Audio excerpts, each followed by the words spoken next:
गणेशजी, म्हणजे आता तुम्ही हे सगळं आम्हाला फंडिंगबद्दल, इन्व्हेस्टिंगबद्दल किंवा एकंदरीतच आर्थिक व्यवहाराबद्दल आम्हाला तुम्ही हे सगळ्या गोष्टी सांगताय.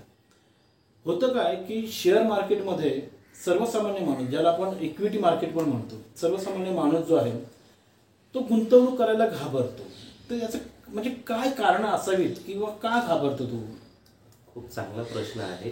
आणि बरेचसे लोक इक्विटी मार्केटमध्ये गुंतवणूक करायला अद्यापही घाबरत आहेत. त्याच्यामागचं एक मूळ कारण असं आहे, कारण या इक्विटी मार्केटमध्ये जेव्हा तुम्ही इन्व्हेस्टमेंट करण्याचा विचार करता किंवा त्या संदर्भातल्या जाहिरात जरी बघत असाल तर खाली एक टॅगलाईन येते बघा, इन्व्हेस्टमेंट इन इक्विटी मार्केट किंवा investment in mutual fund is subject to market risk. हा जो प्रकार आहे किंवा हा जो शब्द आहे रिस्क, इथे लोक घाबरतात. बेसिकली रिस्क असं काही नसतं, ती एक सर्टनिटी म्हणा किंवा एक शक्यता असू शकते तुमची. तर तो शब्द आहे रिस्क, याला लोक खूप घाबरतात.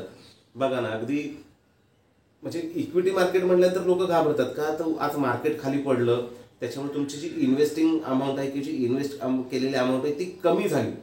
मग लोक घाबरतात की मी इन्व्हेस्ट केलेली अमाऊंट होती, म्हणजे 1 लाखाची रक्कम होती ती आता 70,000 झाली, 50,000 झाली. लोक घाबरतात का, ते समोर दिसतं.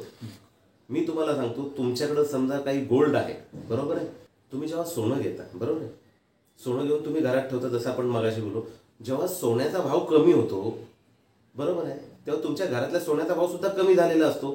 तर त्यावेळेस तुम्ही घाबरता का? नाही घाबरत. तर तुम्हाला माहिती आहे सोन्याचा भाव परत वाढणार आहे.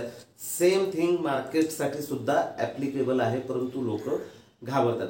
बघा कसं आहे ना, जहाज म्हणजे जे पाण्यातलं जहाज आहे ते सेफ कुठे आहे? जमिनीवरती, बरोबर आहे, परंतु त्याची खरी व्हॅल्यू कुठे आहे? समुद्रात.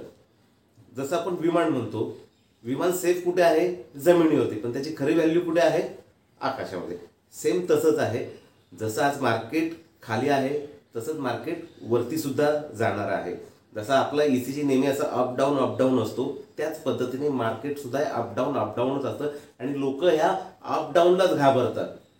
आपला कमी आणि डाऊनला जास्त घाबरतात. त्याच्यामुळे लोक इन्व्हेस्टमेंट करायला याच्यामध्ये घाबरतात, बाकी दुसरं काही नाही.